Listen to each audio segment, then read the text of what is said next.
बिस्मिल्लाहिर्रहमानिर्रहीम। अस्सलाम वालेकुम। आज हम एक नई वीडियो के साथ आपके साथ हाज़िर हैं। आज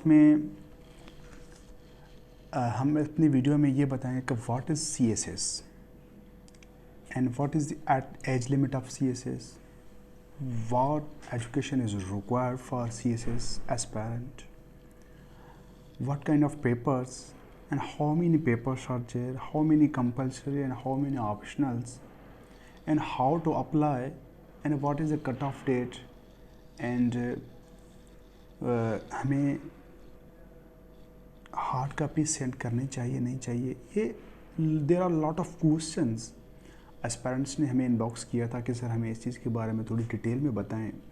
जो एस्पायरेंट्स अवेयर हैं इस वीडियो से वो भी ठीक है, वो अगर देखना चाहें, लेकिन जिन लोगों को पता नहीं है, जो न्यू एस्पायरेंट्स हैं, they don't know what how about the CSS, मैं उनके लिए थोड़ी सी एक वीडियो, ये बेसिक वीडियो बना रहा हूँ ताकि उनके लिए थोड़ी सी हाव नो हो जाए। Basically CSS civil superior services ये अंडर में आता है फेडरल पब्लिक सर्विस कमीशन, जो कि एक कॉन्स्टिट्यूशनल बॉडी है।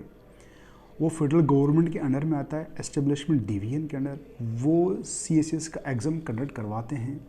CSS के एग्ज़ाम हर साल एवरी ईयर अनाउंस होता है लास्ट मंथ्स में, ईयर के लास्ट मंथ में, जिसके लिए एज जो रिक्वायरमेंट है वो 21 to 30 ईयर्स है। 21 से बिलो कोई भी एस्पिरेंट अप्लाई नहीं कर सकता और 30 से अबव कोई नहीं कर सकता। लेकिन कंडीशन ये है कि अगर कुछ एरियाज़ हैं, बलूचिस्तान, फाटा और एक्स फाटा जो है, उसके लिए 2 ईयर्स का रिलैक्सेशन है। उसके अलावा जो डोमिसाइल नेशनलिटी हो, पाकिस्तानी हो, AJK का हो, GB का हो, वो अप्लाई कर सकते हैं। कोई भी फॉरेनर जिसके साथ कोई मैरिड हो, फॉरेनर आपका स्पाउस है, उसके वो अप्लाई नहीं कर सकता। कंडीशन ये कि अगर वो प्रायर परमिशन लेता है फेडरल गवर्नमेंट ऑर्गेनाइजेशन से।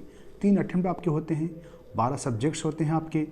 तो ये पूरी डिटेल में आपको इस वीडियो में बताऊंगा।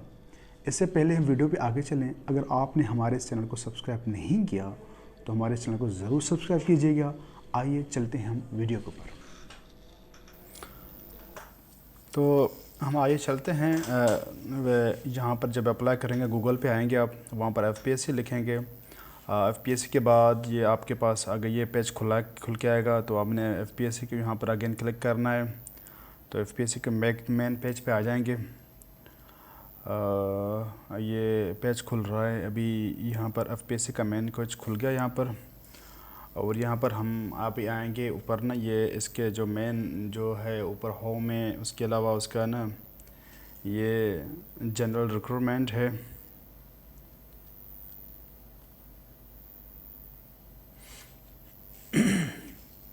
ये तमाम चीज़ें ऊपर लिखी हुई हैं। तो लेकिन हमने आना है ये CSS एग्ज़ाम, जहाँ पर लिखा हुआ है, इसको अपने क्लिक करेंगे। जब CSS एग्ज़ाम को हमने क्लिक किया तो यहाँ पर इसका ना ये पेज खुल गया जहाँ पर इंट्रोडक्शन लिखा हुआ है। इसको हम अगेन क्लिक करेंगे।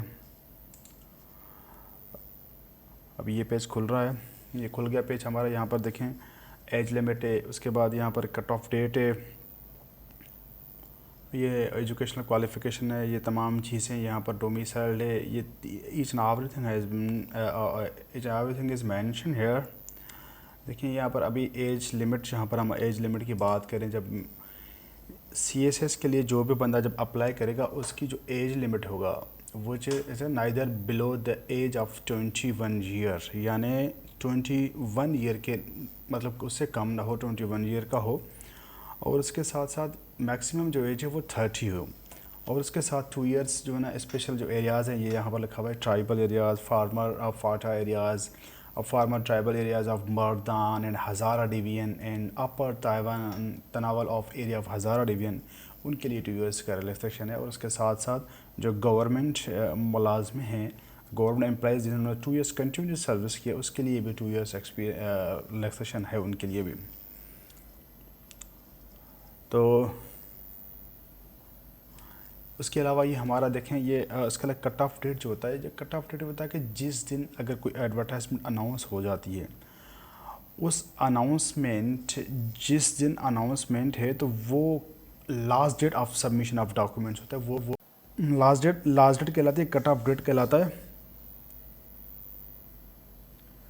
तो उसके अलावा विद इन 10 डेज़ ऑफ स्पिलिटिव टाइम होता है CSS का, जितने भी आप ऑनलाइन अप्लाई करते हैं, फिर उस ऑनलाइन के बाद यानी कट ऑफ डेट के बाद 10 दिन के अंदर आपने hard copies all with signatures आपने FPSC को सेंड करने होते हैं, यानी विद इन 10 डेज़ वो चीज़ें पहुंचनी चाहिए।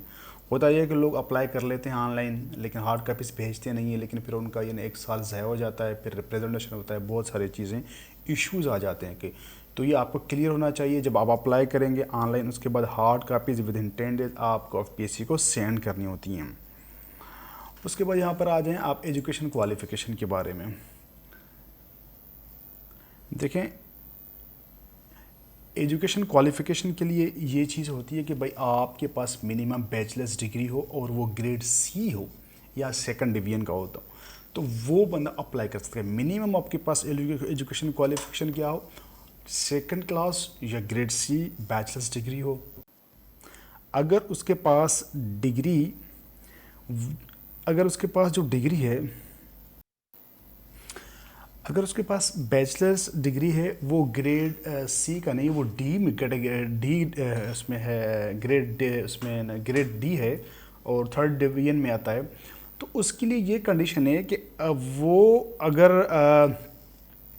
उसके लिए वो एलिजिबल नहीं है। लेकिन कंडीशन ये है कि अगर उसके पास और डिग्री है, यानी बैचलर्स डिग्री के साथ साथ उसके पास अपर कोई डिग्री है, वो मास्टर्स डिग्री है और वो डी डिग्री नहीं है, तो उसमें आप वो अप्लाई कर देखना। ये तीन लोग का candidate who has obtain a third degree और D grade in his bachelors degree shall be eligible for the competitive examination in case where he has obtained a higher degree in masters degree.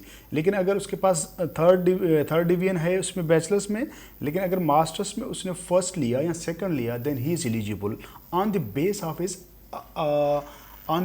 His degree on the base of his higher degree and higher division. तो अगर उसका masters उसके पास, ठीक है जी। अब ये देखिए यहाँ पर एक नेशनलिटी जो है पाकिस्तानी नेशनलिटी, वो अप्लाई कर सकते हैं। सॉरी मैंने इंट्रो में वो GB का कहा था, तो वो GB के लिए अलग चीज़, एक अलग एंटिटी है वो। यहाँ पर ये आपके पास क्या है, ये आज़ाद पाकिस्तानी नेशनलिटी हो या आज़ाद जम्मू कश्मीर का कोई भी बंदा हो वो अप्लाई कर सकता है। लेकिन ये भी यहाँ पर मेंशन है से पैरा 2 में, ये देखिए जो भी बंदा अगर ही और she is married a person who is not a citizen of Pakistan shall not eligible, वो एलिजिबल नहीं है फॉर अपॉइंटमेंट कॉम्पिटिटिव एग्जामिनेशन के। लेकिन कंडीशन ये है कि अगर फेडरल गवर्नमेंट से परमिशन लेते हैं, प्रायर परमिशन के साथ वो अप्लाई कर सकते हैं। तो फेडरल गवर्नमेंट उस चीज़ को बेहतर समझता है, तो ये चीज़ें आपको पता होनी। उसके अलावा डोमिसाइल है, देखें डोमिसाइल में ये है कि तमाम जो यहाँ पर हमारा जो पाकिस्तान सिटीज़न एक्ट 1951 ऑफ 1951 के तहत जो डोमिसाइल जिसके पास है वो डोमिसाइल के तहत वो अप्लाई कर सकते हैं। यहाँ पर FPSC ने कैटेगराइज किया है जो भी जॉब्स अनाउंस होती हैं, तो उसको फिर फर्दर वो उनमें वो कर लेते हैं कि भाई ये कहाँ कौन सा बंदा अप्लाई कर सकता है। और एलोकेशन ऑफ जॉब जब होती है वो अकॉर्डिंग टू कोटा होती है यहाँ हमारे यहाँ पाकिस्तान में। तो FPSC भी उस चीज़ को, उस कोटा को मेंटेन करता रहा है। तो अगर हम इस कोटे की बात करें तो यहाँ पर ये कोटा जो है ना ओवरऑल पाकिस्तान के लिए, अगर ओवरऑल कोटा 100% है तो 100% के बाद हमारा जो ओवरऑल जो मेरठ का कोटा है, उसके बाद पंजाब का अलग कोटा है, पंजाब के बाद उसका ना KPK का अलग कोटा है, सिंध का अलग कोटा है। उसके अलावा इस तरह है ना वो हर चीज़ अलग है। ये जब भी अनाउंसमेंट होती है तो ये देखें, ये जो मैं आपको बता रहा हूँ, तो यहाँ पर इसी पोर्शन में एडवर्टाइजमेंट होती है। एडवर्टाइजमेंट होगी तो आपके पास जब भी उसका लास्ट डेट वगैरह वो तमाम चीज़ें मौजूद होता है। तो एडवर्टाइजमेंट के बाद जो कट ऑफ डेट वो मैंने आपको बता दिया, आपको जब एडवर्टाइजमेंट में कट ऑफ डेट मेंशन होता है। उसके अलावा फर्दर अगर हम बात करें, जो ये यहाँ पर आप अगर इसको क्लिक करेंगे, ये मैं आपको बताना चाह रहा हूँ कि एप्लीकेशंस वगैरह जिस तरह, ये देखें ये एप्लीकेशन आई, यहाँ पर ये एडवर्टाइजमेंट है और यहाँ पर ये आपका व्यू अगर आप एप्लीकेशन करेंगे जिसके लिए अप्लाई करेंगे जनरल रिक्रूटमेंट वगैरह के लिए, जो मैं सिर्फ आपको बता रहा हूँ, ये जनरल रिक्रूटमेंट के लिए जब आपने फ़ाइल खोलेंगे तो यहाँ पर आपने अप्लाई करना है। यहाँ पर आपने पोस्ट कर लेना है। यहाँ पर आपने डेट ऑफ जो बैंक जो भी चालान है ये सिर्फ पूरी ये एक डिटेल आएगी। तो एफपीएससी का भी इसी तरह आपके पास आएगा, आपने उसको फिल करना है, प्रॉपर फिल करना है। चालान है 2200 का चालान होता है, उसके लिए वो आपने फिल करना होता है। उसके बाद अगर हम आगे अगर फर्दर करें इसको ना एप्लीकेशन सबमिशन की बारे में जो मैंने बात करें, फिर उसके बाद ऑक्यूपेशनल इसके ग्रुप्स हैं, ये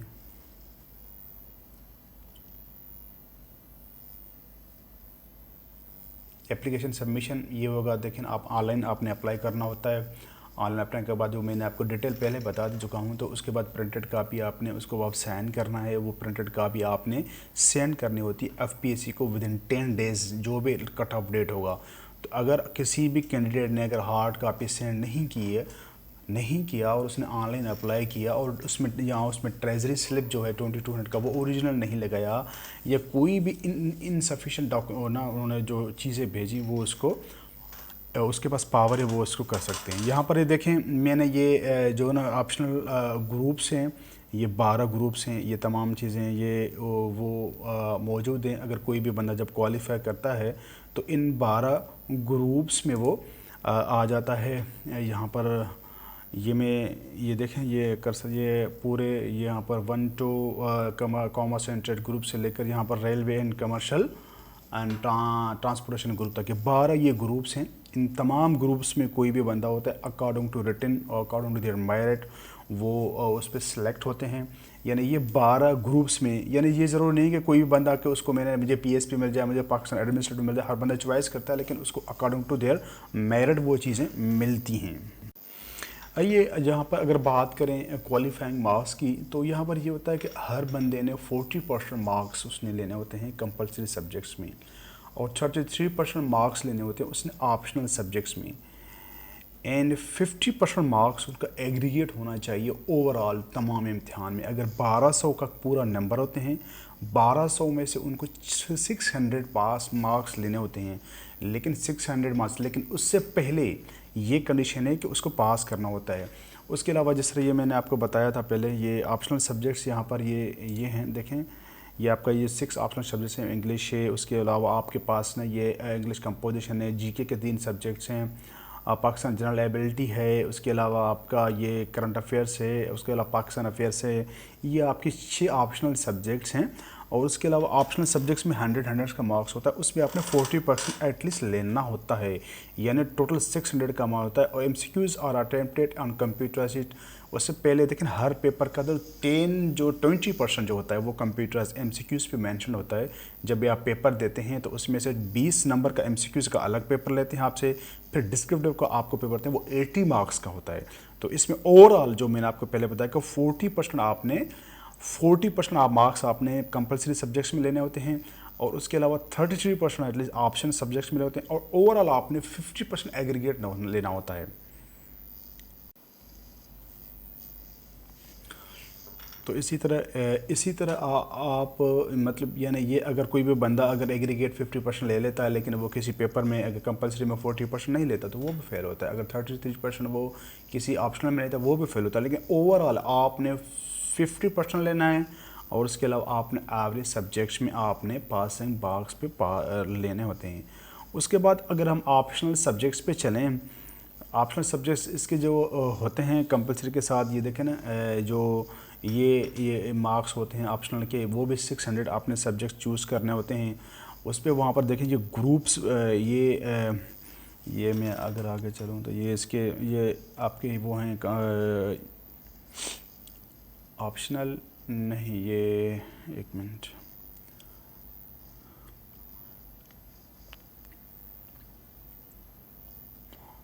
ऑप्शनल सब्जेक्ट्स में आपके भी ग्रुप्स बने होते हैं, 1 से लेकर आपके 7 ग्रुप्स होते हैं। 1 से लेकर 7 ग्रुप्स में ये इन ग्रुप में से आपने 6 मार्क्स इस तरह आपने सेलेक्ट करने होते हैं कि हर ग्रुप में से मिनिमम वहाँ पर मेंशन होता है। अगर 200 का ग्रुप 1 का है तो उसमें से आपने कितने करने होते हैं, आपने 200 नंबर्स लेने होते हैं, 200 मार्क्स वाले। एक ग्रुप में से आपने एक सब्जेक्ट्स लेना होता है, वो मैक्सिमम कितना का होना चाहिए, 200 का होना चाहिए। 200 वाले, अगर 200 के सब्जेक्ट्स हैं, अगर जहाँ पर 100 का सब्जेक्ट्स होगा उसमें से आपने एक ग्रुप में से एक सब्जेक्ट्स लेना होता है 100 मार्क्स वाला। ये नहीं होगा कि आपने अगर पहले अगर ग्रुप 1 में 200 के सवाल आते हैं तो आप उस पर वो ले लें, ऐसा नहीं होता। ये देखें मेरे सामने आपके आ रहा है ये कोटा, ये मैंने लिखा है, ये देखें ना कोटा जिस तरह मेरठ का है, उसके बाद पंजाब का है, सिंध अर्बन का है, सिंध रूरल का है, KPK का है, बलूचिस्तान का है, AJK का है, फाटा का है, और इसके अलावा ये आप चलें आगे, इसके अलावा उस ICT का है। तो ये ईच एंड एवरीथिंग इसी परसेंटेज जो आपके सामने परसेंटेज आ रहा है, इसी परसेंटेज के बेस पे एलोकेशन होती है। ठीक है जी।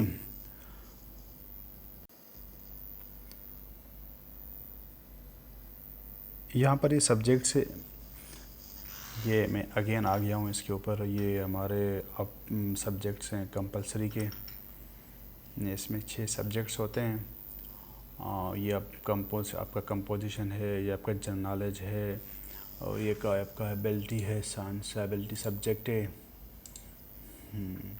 ये कंप्यूटर साइंस है आपका, सॉरी कंप्यूटर साइंस नहीं, ये है आपका पेपर करंट अफेयर्स के हैं और पाकिस्तान अफेयर्स के, और नीचे इस्लामिक स्टडीज़ के, और ये इस तरह इस्लामिक स्टडी के, और 3 GK के, ये हो गए 4 हो गए। 5वां आपका कंपोजिशन का हो गया, 6ठा आपका इंग्लिश ऐसे का हो गया। तो ये तमाम चीज़ें आपको इसमें मिनिमम 600 का मार्क MCQ होता है। मैंने आपको पहले भी बताया है कि इसके जो सब्जेक्ट्स होते हैं, इसके जो पहले आपको एक आंसर शीट MCQ सब लोग देते हैं, उसके इस तरह के 20 मार्क्स होते हैं।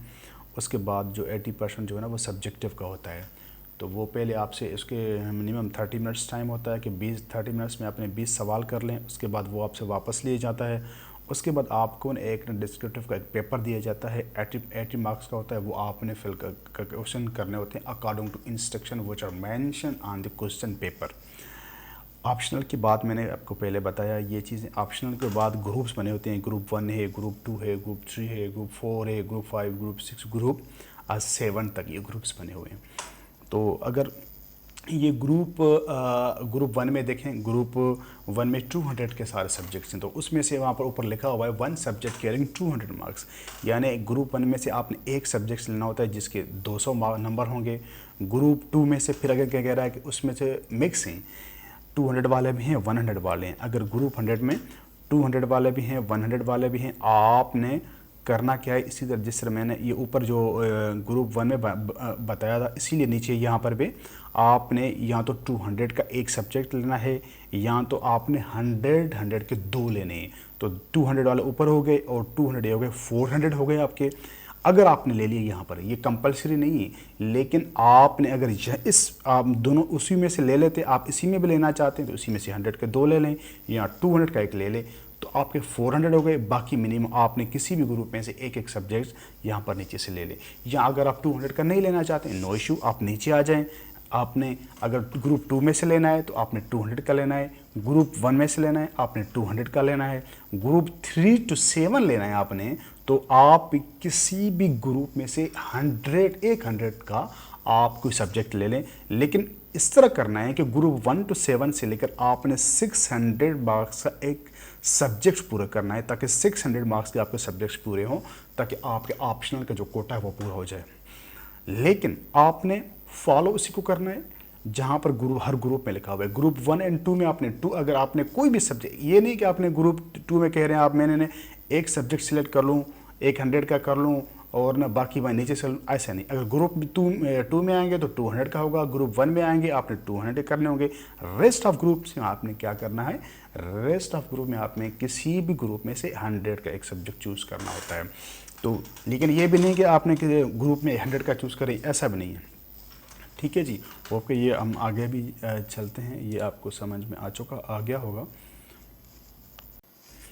उसके बाद आपके ये जब सबमिशन होता है, पेपर हो जाते हैं, उसके बाद मेरिट लिस्ट लगती है। मेरिट लिस्ट के उसके बाद आपका रिटन रिज़ल्ट आता है। रिटन रिज़ल्ट के बाद जो होता है ना वो डॉक्यूमेंट सबमिशन होती हैं। उसके बाद मेडिकल होता है, लेकिन वो रिप्रेजेंटेशन भी होता है, रिव्यू पटिशन भी आता है। रिप्रेजेंटेशन में ये होता है कि अगर कोई भी बंदा, अगर जिसने कोई मसला है, कोई ग्रीवियंस है, वो 500 का कोई भी पेपर देके वो उस पर ना वो अप्लाई। इसी तरह अगर किसी के पास कोई रिप्रेजेंटेशन है किसी के अगर रिज़ल्ट आ जाता है, उसमें कोई मसला है, उसको रिज़ल्ट विथहेल्ड हो जाता है या कोई और इशू हो जाता है, ये मतलब उसी शुरू मतलब रिज़ल्ट के बाद वो फिर एक रिप्रेजेंटेशन कहलाती है। रिप्रेजेंटेशन जिस तरह हम एक चालान फिल करते हैं, वो चालान उसी तरह का एक चालान फिल होता है 500 का CSS के लिए। आप वो फिल कर लें, अपनी क्यूरी बताएं, अपनी ग्रीवेंसेस जो भी आप पॉइंट ऑफ व्यू आप उसको सबमिट करें। आपको प्रॉपर बुलाया जाएगा, आपको सुनाया जाएगा और आपको ये बताया जाएगा किस वजूहात के ऊपर, किस रीज़न से बेस के ऊपर आपके केस को विथहेल्ड किया गया है, आपके केस को यानी आपको रिजेक्ट किया गया है या आपके जो फेल किया गया है। कुछ लोग ये बोलते हैं कि हमें ना एक प्रॉपर नंबरिंग चाहिए, हमें प्रॉपर रिज़ल्ट चाहिए। तो वैसे होता ये कि जैसे ही रिज़ल्ट रिटन अलाउंस होता है, जो क्वालिफाइड कैंडिडेट्स होते हैं उनके नाम शो होते हैं और DMCC जो डिटेल मार्क सर्टिफिकेट वो ना जो फेल कैंडिडेट्स हैं उसके अपलोड हो जाते हैं, उसी दिन ही हो जाते हैं, लेकिन उसी टाइम हो जाते हैं। तो ये एक बड़ा एक वेरी ट्रांसपेरेंट एक सिस्टम बनाया हुआ है फेडरल पब्लिक सर्विस कमीशन के अंडर में ये चीज़ें होती हैं। तो ये आप इस चीज़ को ये ज़रूर आप देख लें। तो ये मैंने एक थोड़ा सा एक ना आइडिया दिया है, क्योंकि न्यू एस्पायरेंट ने काफ़ी पूछ रहे तो ये कुछ क्योंकि शुरू में जब हम भी यहाँ पर जब CSS का नाम सुनते हैं कि CSS एक बहुत डिफ़िकल्ट चीज़ है। देखिए CSS इट इज़ नॉट मतलब इम्पॉसिबल कोई चीज़ नहीं है। आपके पास टैलेंट है, आपके पास टाइम है, आपके पास एजुकेशन है, आप प्रॉपर टाइम दें। ये कोई वो नहीं होता, कुछ लोग कहते हैं कि सर बिल्कुल सुबह से लेकर शाम तक पढ़ें, कोई भी नहीं। एक आप अपने आप को जज करें, आप अपने को असेस करें, आप सीनियर्स के साथ मिलें और जो भी काम दें आप उनसे चेक कराएं, जो भी आपको गाइडेंस है उसके ऊपर आप फोकस करेंगे। ये थी हमारी आज की वीडियो, जिसमें हमने CSS के जो कुछ सवालात थे जो एस्पायरेंट्स की तरफ से रेस किए गए थे, हमने कोशिश की कि तमाम चीज़ें डिटेल में आपको बताएं। और बाकी फ़र्दर हम इंशाल्लाह आपके साथ और वीडियोस भी शेयर करते रहेंगे। तो अपना ख्याल रखिएगा।